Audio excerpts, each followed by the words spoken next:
Hello everyone, welcome back. So, I know I'm sorry, the videos are actually getting delayed. मैं नहीं बना पा रहा videos because I'm still on my vacations in India, and a big sorry to all of you, those who are actually commenting and asking questions and for consultations. तो मैं उन लोगों को reply नहीं कर पा रहा. But guys, just give me some more time. I will be back on 17th, and after 20th I'll start replying to all of you, those who are asking the questions and about the consultations. So just give me time till 20th of December, and after that everything will be again back to normal. Videos भी मैं जल्दी जल्दी बनाने लगूँगा, and आप लोग के questions and comments का भी आंसर मैं करने लगूँगा. So just give me some more time. So yeah, today I got some time, so I finally thought of making this video for all of you. The thing is that I think हम लोगों ने पहले ही अपनी वो series complete कर ली है, जिसमें हमने सैटर्न को सारे हाउसेस पे कंप्लीट किया था, and I am thinking to start with another planet in all of the houses. So that I'll be starting later, but today मैं कुछ और डिस्कस करना चाह रहा था, बिकॉज मेरे को थोड़ा सा टाइम मिला, ना रेड सम ब्यूटीफुल आर्टिकल्स, और मैंने थोड़ा सा पढ़ा और देखा, तो मुझे एक चीज़ बहुत अच्छी लगी जो मैं शायद पहले भी थोड़ा बहुत डिस्कस कर चुका हूँ, but again I want to emphasise on that same thing, and I think probably आप लोगों को सबको ये जानना बहुत ज़रूरी है कि ये this thing is very important to understand, because astrology is such a big topic and such a big subject, जिसके हम जितना अंदर घुसते चले जाएं उतना ही हम लोग और ज़्यादा देखते रहेंगे, and we make things complicated. So I think probably the best thing is always to keep it simple. तो जितना हम लोग इसको सिंपल एंड मोर ओवर अपने बेसिक्स को जितना हम स्ट्रांग बनाएंगे, उतना ज़्यादा चीज़ों को हम अच्छे से देख सकेंगे अपने हॉरोस्कोप, या अगर हम किसी और के हॉरोस्कोप को भी देखना चाहते हैं. तो द पॉइंट इज़, सबसे पहले ज़रूरी क्या होता है एक हॉरोस्कोप में, अगर हम देखें the strength of the planets, and by the strength I mean the actual strength of the planet, वो कौन से हाउस में बैठा है, कौन से साइन में बैठा है, ठीक है, फिर उसका कंजंक्शन क्या है. Because you know what about the yogas, आपने शायद देखा होगा, आपने कई सारी मेरे ख्याल से किसी किसी के जन्म पत्री होते हैं, वो लोग बोलते हैं, मेरे पास क्वेश्चंस भी आते हैं कि I have this yoga, I have that yoga, but still मेरे को उसके रिजल्ट्स नहीं मिल रहे, और those yogas are not getting fructify. तो मैं क्या करूँ, मेरे को पंडित बोलते हैं कि तुम्हारे पास गज केसरी योग है, बुधादित्य राजयोग है, and all that stuff, other Rajyogas, but still people are not getting actually what they want in their life, and they are still struggling. So उसका रीज़न क्या है? The reason is simple, because even in ancient text it has been said कि योगा होना अच्छी बात है but yoga तब ही अच्छा होगा जब उसके ऊपर कोई भी मेलेफिक एस्पेक्ट, या वो एक्चुअली में completely I don't have word to say, मतलब उसके ऊपर कोई भी मेलेफिक एस्पेक्ट ना हो, कहीं से भी कोई उसका कुछ भी गलत ना हो, everything has to be perfect. एक स्मॉल टेक्स्ट है जब एक योगा के बारे में बताया गया, and which is very hard to see, क्योंकि कहीं ना कहीं कुछ ना कुछ, या तो नक्षत्र का गड़बड़ हो सकता है, या साइन प्लेसमेंट, या हाउस प्लेसमेंट, या हो सकता है कोई एस्पेक्ट कर रहा हूँ मेलेफिक. सो अगर वो कम्प्लीटली प्योर योगा है, then only it will give the result, and that too when those planets mahadasha और antardasha comes in, right. Suppose Gaj Kesari yoga है अगर आपका गज केसरी योगा बिल्कुल प्योर भी है, तो भी वो तब ही रिजल्ट देगा जब जुपिटर या मून की महादशा और अंतरदशा आएगी. And specially the better results would be when किसी एक की महादशा और दूसरे की अंतरदशा, वो time period would be the best.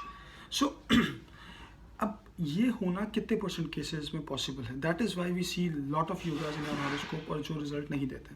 And sometime you see a very ordinary horoscope, and वो बंदा बहुत अच्छा परफॉर्म कर रहा होता है लाइफ में, जिसके में आप इतना राजयोग भी नहीं देखेंगे, वो ऐसा क्यों, या ऑल दीज थिंग्स जो हम लोग देखते हैं कि एक प्लानट बहुत एक्सल्टेड हैं, बट स्टिल वो अपना रिजल्ट नहीं दे पा रहे, तो उसका एक रीज़न है, क्योंकि वो प्लैनेट भी तभी रिजल्ट देगा सपोज अगर उसकी महादशा अंतरदशा आएगी, राइट।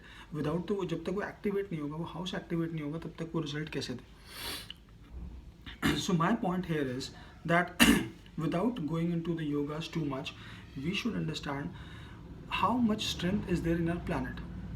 और ये स्ट्रेंथ सिर्फ हम D1 चार्ट से नहीं देखते हैं, हम इसके लिए कुछ और चार्ट्स भी कंसिडर करते हैं। बट अगेन एज हमको पता है कि हमारे जो वर्गास चार्ट है वो बहुत सारे हैं, राइट, और जिसमें हम अपने सारे योगास लगाने की कोशिश करते हैं, सारे एस्पेक्ट्स लगाने की कोशिश करते हैं, बट मेरे हिसाब से वो उतना करेक्ट नहीं है। बिकॉज सबसे पहली बात कि हम लोगों के पास कितना एक्यूरेसी ऑफ आवर टाइम है। आजकल जो बच्चे हो रहे होंगे उनका हम एक एक्यूरेट टाइम देख सकते हैं, बट अगर हम पहले का टाइम उठा के देखें तो कितने लोगों का एक्यूरेट बर्थ टाइम हमारे पास है।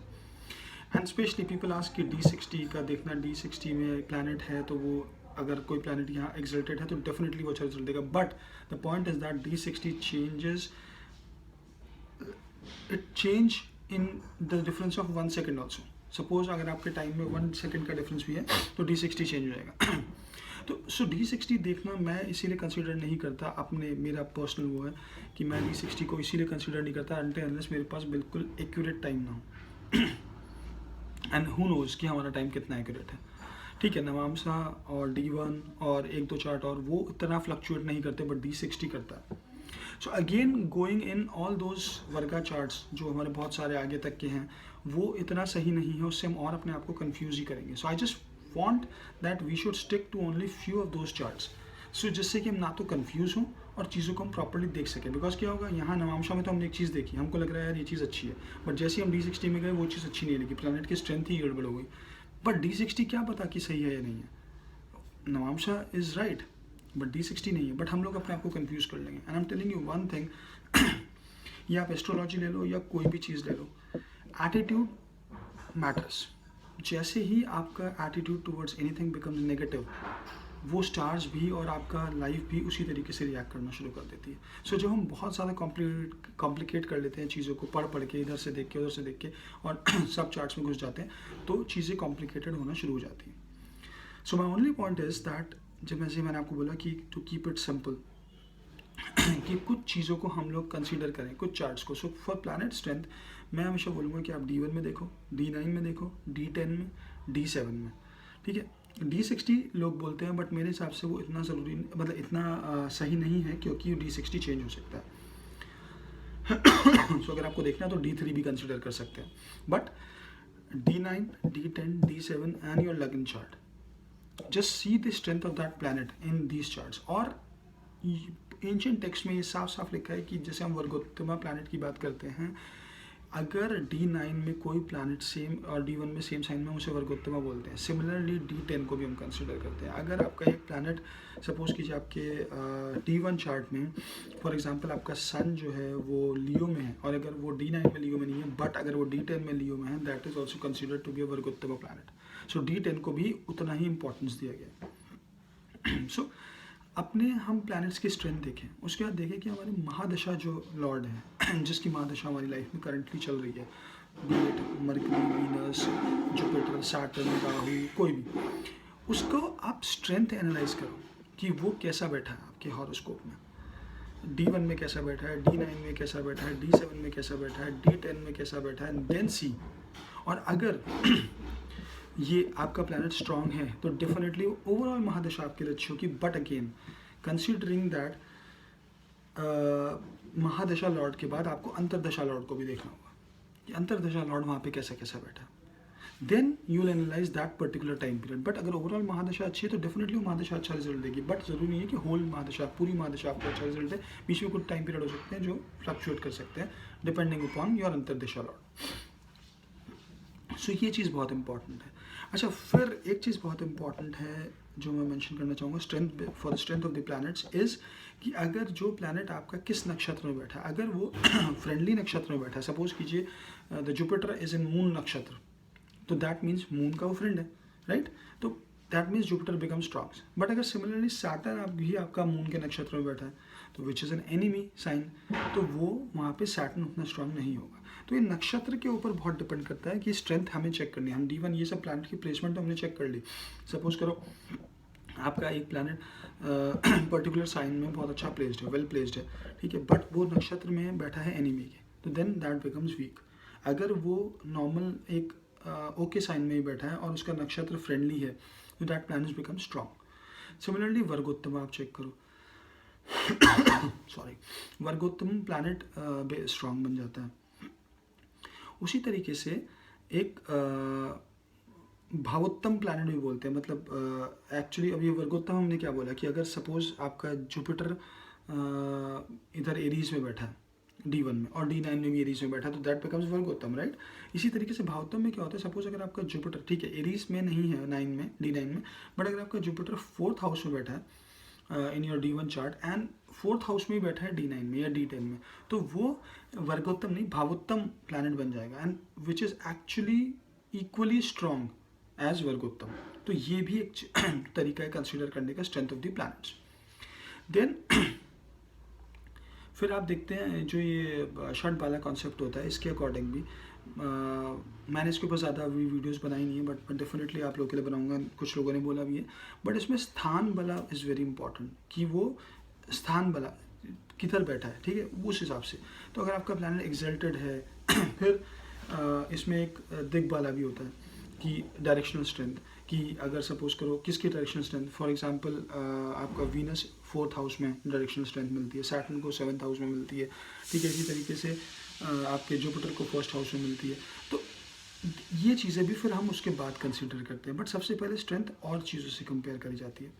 तो इसी तरीके से आप स्ट्रेंथ ऑफ द प्लैनेट को देखो and then get into the other things rather than going on to the yogas and everything. हमने देखा हमारे में गज केसरी योगा बन रहा है जी, बट एक्चुअली में हमने उसको एनालाइज नहीं करा कि गज केसरी योगा तो बन रहा है, बट उसके ऊपर एस्पेक्ट क्या है, सैटर्न उसको एस्पेक्ट कर रहा है, राहु कर रहा है और अदर मेलेफिक एस्पेक्ट्स हैं उस पर, एंड देन आपका जुपिटर ही वीक है, वो बैड नक्षत्र में बैठा है, मून भी वीक है, तो वो योगा आपको कहाँ से रिजल्ट देगा, नहीं देगा। उसकी अंतर्दशा महादशा आएगी तब भी, हाँ ठीक है, वो एक आपका नॉर्मल से थोड़ा सा ज़्यादा हो सकता है पीरियड जब वो अगर आपका ऐसा योगा है, बट वो आपको उस तरीके से रिजल्ट नहीं देगा जिस तरीके से गज केसरी हम योगा को बोलते हैं कि गज Kesari mean like a king, ठीक है, कि किंग वाली आपकी वो बन जाएगी, आप लाइफ में बहुत ज़्यादा राइज कर जाओगे। नो, आई थिंक प्रॉबेबली अगर एक महादशा हम देखें और अगर हमारा उसका लॉर्ड बहुत स्ट्रांग है, वो महादशा हमको वो रिजल्ट अच्छे दे देगी जो एक नॉर्मल योगा नहीं दे पाएगा, जिसमें हमें मेलेफिक चीज़ें मिल रही हैं या वो योगा उतना स्ट्रांग नहीं है।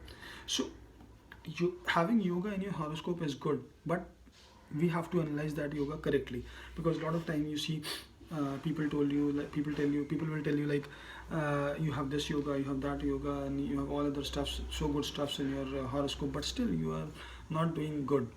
They will tell you some ये सब उपाय वगैरह और ये सब चीज़ें बता देंगे, बट नहीं, actually the point is that कि वो चीज़ आपके है ही नहीं, वो नहीं मिलेगी। So there is no point running after that. So हमको ये चीज़ें बहुत समझनी ज़रूरी है, और इसी तरीके से हम स्ट्रेंथ को कंसीडर करके चीज़ों को देखना चाहिए, हमको एनालाइज करना चाहिए। सो एक्चुअली गाइज ये मैंने थोड़ा सा पढ़ा, तो I thought of sharing with you. I don't know how important is this thing is to you guys, but I thought it as a very important thing, because हम हमेशा और चीज़ों को देखते रहते हैं बट बेसिक चीज़ों को नहीं देखते। that's why I said कि बेसिक्स स्ट्रांग होने एस्ट्रोलॉजी में बहुत ज़रूरी है। हम लोग को बेसिक चीज़ें पहले पता होनी चाहिए, और उन्हीं के बेस पे जो एक नॉर्मल चीज़ें हम देखते हैं हॉरोस्कोप में। And again transits also plays a very important role. Suppose अगर आपका ट्रांजिट बीच में गड़बड़ कर रहा है, कहीं भी किसी महादशा स्ट्रांग चल रही है, but that transit is actually not giving you that result, then also it's problem. So हमको वो भी एनालाइज करना चाहिए बीच में। सो डेफिनेटली इन कॉन्सेप्ट्स पे मैं डिफरेंट बिकॉज अभी मैं next video I was thinking of like how to analyse a महादशा। मैं सोच रहा था जिसमें कुछ वेज हैं जो हमें देखने चाहिए कि प्लैनेट कहाँ बैठे, वो नेक्स्ट वीडियो में डेफिनेटली बनाऊंगा आप लोगों के लिए, जिसको हम एनालाइज कर सकते हैं हमारी महादशा को देखने के लिए कि हमारी महादशा कैसे रिजल्ट्स देगी हमें। सो उसके बाद उससे हमें और पता लगेगा कि किस तरीके से हम एनालाइज कर सकते हैं चीज़ों को। So guys, this is about this video, and I think I hope you guys like this video. So बस मैंने आपको बोला कि after 20th the things will be normal, and I'll be starting videos on on the जो हमारा रह गया था थोड़ा सा पार्ट जो हमारा चल रही है सीरीज़ जो हमारी चल रही है उन सीरीज़ को I start I continue on those. So and please just 20th तक आप लोग प्लीज़ मुझे टाइम दे दें. उसके बाद definitely I will be replying to you guys about your questions and the about consultations also. जिन लोगों का कंसल्टेशन जिन्होंने पूछा मैं डेफिनेटली उन लोगों को कॉन्टैक्ट करूँगा. So guys, thanks for watching this video, and please subscribe to my channel for all these kinds of videos so that आप लोगों को benefit हो सके इन videos से. So thank you guys. See you in the next video.